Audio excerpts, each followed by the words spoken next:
Исәнмесез, эфирда яңалыклар чыгарылышы, студияда Лилия Гатина, алга кайбер темалар турында.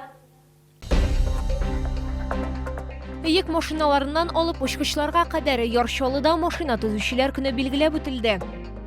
Лисичка, баллы гөмбә һәм башкалары гөмбә уңышына нәрсә йогынты ясый һәм тын авына ничек итеп хастаханә каникулларына әверелмәскә. Торак мәсьәләсе хәл ителде. Ярчалы мэр Наил Мәхдиев медицина хезмәткәрләренә вакытлыча фатирлардан ачкычлар тапшырды.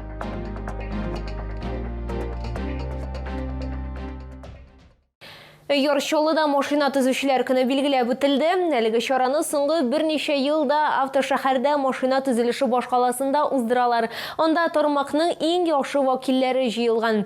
Белгечләрне котларга Татарстан Республикасы президенты Рөстәм Миңнеханов килде. Тантана беренче шәһәр балалар һәм яшьләр иҗат сараенда узды. Бу хакта тулырак Резида Шаймарданова материалында. Күргәзмәдә беренче тапкыр җиңел күп максатлы вертолет тәкъдим ителде. Канатлы машинаның төп өстенлекләре арасында универсальлек. Вертолет әзер булмаган өслеккә, шулай ук тыгыз шәһәр төзелеше шартларында да җиргә утыртылырга мөмкин. Само название «Ансат», оно национальное. Оно осуществляет собой как надежная машина. Это разработка именно КБ Казанского вертолетного завода. КАМАЗ-5325 хөкем ителгәннәрне йөртү өчен автомобиль. Ул тышкы видео күзәтү системасы, машина йөртүче өчен юлдагы хәлләрне чагылдырган навигация, парковкага ярдәм системасы һәм башка бик күп нәрсәләр белән җиһазландырылган. Завод вәкилләре сүзләренчә, алар сату шикләрен киңәйтергә карар кылган. До этого мы работали только на внутренний рынок, то есть для, скажем так, наших дочерних обществ, да, которые входят в компанию ТНГ Групп.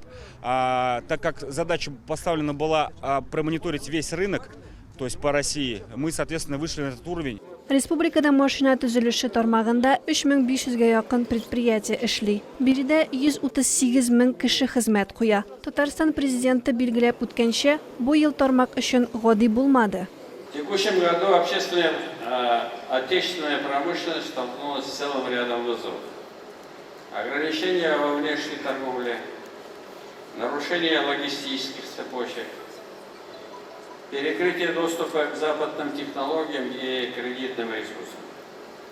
Однако, благодаря командной работе даже в условиях санкционного давления, наши машиностроители достойно решают поставленные задачи, внедряют новые разработки, осваивают высокотехнологичную продукцию. Шулай ук Рөстәм Миңнеханов технологик суверенитетны тәэмин итү кысаларында импортны алыштыру эшен көчәйтергә кирәк дип билгеләп үтте. Һәм бу мәсьәләдә лидер булып авыр машина төзү флагманы КАМАЗ тора. Әмма бу көнне бурычлар гына куймадылар. Шулай ук тармакның әйдәп баручы белгечләрен кутладылар. Һәм алар өчен концерт программасы оештырдылар. Резида Шаймарданова, Кирилл Хабзей, яңалыклар. Пычаклар белән ауга киттеләр. Бу криминалистик хрониканың башы түгел. Ярчалыда гөмбәчләр урманнарга киткән. Лисичка, баллы гөмбә һәм башка төрләрне дә җыяр вакыт җитте. Явып үткән яңгырлар да аларга үсәргә ярдәм итте. Әмма гөмбә уңышына нәрсә йогынты ясый һәм тын авыны ничек итеп хастаханә каникулларына әверелдермәскә минем коллегам Айзилә Шаймөхәммәтова сөйләр. Вот это маленький, это большой. У него есть юбочка. У ложную опенку его можно отличить без всякого. Тамара Долина 40 еллык стажлы гөмбәче. Начар уңыш булса да, аның кәрзине бер кайчанда буш булмый. Урыннарны белергә кирәк дип шаярта шәһәрдәшебез. Гөмбә артыннан ул Кызыл Бор һәм Боровеск урманына йөри. Если не знаешь, какие грибы собирать, лучше не собирай. Самое главное, не знаешь, не бери. Если знаешь, пожалуйста. Ну вот я говорю, у опят есть юбочка, которые вот именно настоящие грибы. Медицина хезмәткәрләре әйтүенчә, көз көне гөмбәләрдән агулану гадәти күренеш. Үз-үзеңне дәвалау белән шөгыльләнергә ярамый. Ә шунда ук медицина ярдәме сорап мөрәҗәгать итәргә кирәк.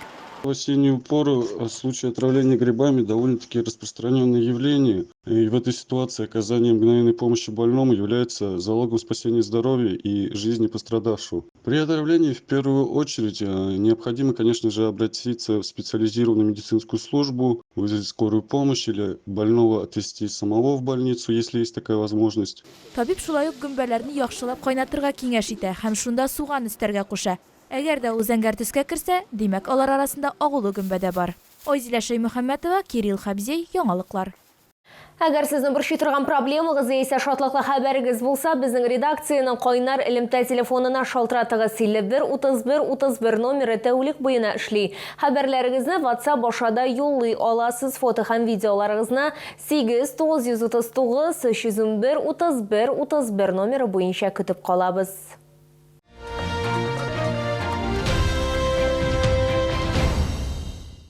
Торак мәсьәләсе хәл ителде. Яршоллы мэр Ноль Мәгдиев медицина хезмәткәрләренә вакытлыча фатирлардан ачкычлар тапшырды.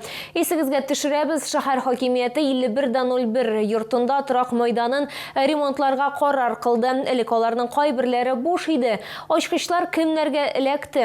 Россиянең башка төбәкләреннән медицина хезмәткәрләре нинди ярдәмгә өметләнә ала? Бу хакта алдагы материалда сөйләрбез.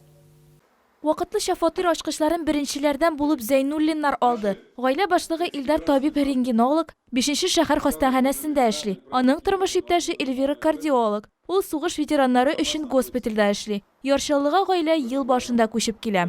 Спасибо мэру города за то, что вручил нам ключи за квартиру. Спасибо. Очень-очень приятно. Конечно, то, что заботится о врачах, думает о нас, не забывает.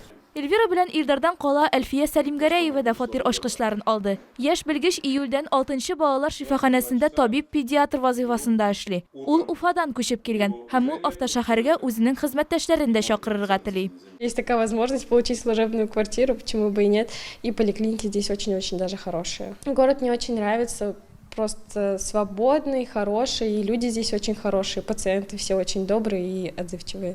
Захирджан Нәбиевнең да фатир мәсьәләсе хәл ителде. Ул врач-анестезиолог, реаниматолог. Июнь аеннан Кама балалар медицина перинаталь үзәгендә эшли. Доктор әйтүенчә, Яршаллы аңа туган шәһәре Дүшәмбе шәһәрен хәтерләтә. Аңа монда бик ошый. Ул биредә бик теләп эшләргә әзер. Өстәвенә хәзер вакытлыча булса да фатир да бар. Во время получения ключа у меня была эмоция. Вот сейчас не могу свою радость передавать своими словами. Не все могу выразить. Поэтому огромное спасибо за руководство города. Хезмәт фатирлары ремонтланып кына калмаган, хәтта аларда җиһазлар да бар. Семья из нескольких человек проживает столько, сколько это необходимо до получения жилья по социальной ипотеке. Уплачивает за квартиру только коммунальные услуги. Никакой арендной платы муниципалитет с проживающего доктора не берет. Әлегә 10 хезмәт фатиры булып бирелгән. Россиянең башка төбәкләреннән килгән медицина хезмәткәрләре республикадан 800 мең һәм Чаллыдан 200 мең сум акча ала. Айзилә Шәймөхәммәтова, Эльмира Ганетдинова, Ленар Султанов, Яңалыклар. Бу сезгә җиткерәсе соңгы мәгълүматыбыз иде. Мин Лилия Гатин сезнең белән сау булашам. Игътибарыгыз өчен зур рәхмәт.